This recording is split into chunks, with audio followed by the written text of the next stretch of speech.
Hi friends, April month calendar பண்ணலாமா?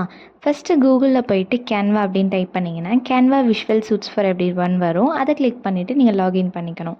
உள்ளே ஒரு க்ரியேட் அப்படின்ட்டு ஒரு ப்ளஸ் சிம்பிள் இருக்கும். அதை நீங்கள் கிளிக் பண்ணிங்கன்னா உங்களுக்கு க்ரியேட் டிசைன் நிறைய ஆப்ஷன்ஸ் தருவாங்க.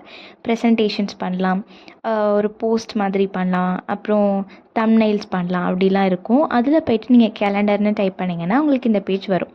இதுதான் இந்த மெயின் பேஜ். நீங்கள் வந்து அந்த அந்த டிசைன் பண்ண போகிற பேஜை இங்கே போயிட்டு இந்த டெம்ப்ளேட்ஸ் இல்லைன்னா டிசைன் அப்படின்னு இருக்கும். அங்கே போயிட்டு நீங்கள் டெம்ப்ளேட்ஸ் எடுத்துக்கலாம். நான் வந்து கேலண்டர் 2026ன்னு போட்டாலே எனக்கு வந்து 12 மந்த்ஸோட கேலண்டரும் இது மாதிரி பல்காக ஒரே பேஜில் கிடச்சிரும்.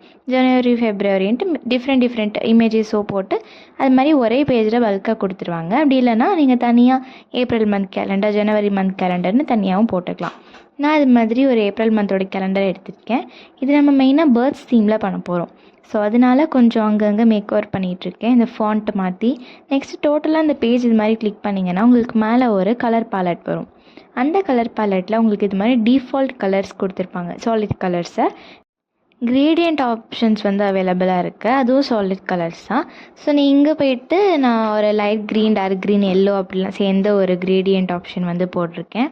நெக்ஸ்ட்டு கொஞ்சம் கீழே இருக்கிற ஃப்ளவர்ஸ்லாம் வந்து ரீஅரேஞ்ச் பண்ணிகிட்ருக்கேன். இதுக்கு மெயினானதே வந்து பேர்ட்ஸ் தான். ஸோ இந்த எலிமெண்ட்ஸ் அப்படின்னு ஒரு ஆப்ஷனில் போய்ட்டு நீங்கள் பேர்ட்ஸ்ன்னு பண்ணிங்கன்னா கிராஃபிக் பிக்சர்ஸ் வரும். Next 3D birds, next birds இருக்கிற மாதிரி ரியல் லைஃப் ஃபோட்டோ அப்படி எல்லாமே அவைலபிளாக இருக்கும். அதில் போய் கிராஃபிக்ஸ் அப்படின்னு கிளிக் பண்ணிங்கன்னா உங்களுக்கு ஸ்டிக்கர் டைப் பண்ண பேர்ட்ஸ் வந்து கிடைக்கும்.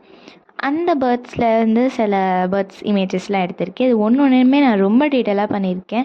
பாருங்கள், நெஸ்ட்டு தனி ஒரு எக்குமே வந்து டூப்ளிகேட் போட்டு அது ஸ்லைட்லி கொஞ்சம் மூவ் பண்ணி, நெக்ஸ்ட் இந்த பேர்டு தனி எல்லாமே அப்படி போட்டு ரொம்ப டீட்டெயிலாக பண்ணி சூப்பராக நம்மளோட ஏப்ரல் மந்த் கேலண்டரை முடிச்சாச்சு. இதில் வந்து நம்மளோட ஹாலிடேஸ் அண்ட் குட் ஃப்ரைடே வருது, எலெக்ஷன் டேட் வருது, அதெல்லாம் வந்து போல்ட் லெட்டர்ஸில் போட்டு வந்து கொஞ்சம் கீழே எலமெண்ட்ஸ் போட்டிருக்கேன். இப்படி போட்டதுக்கப்புறம் சூப்பராக பிரிண்ட் அவுட் எடுத்து நம்ம வால்லையும் ப்ளேஸ் பண்ணியாச்சு. Bye bye.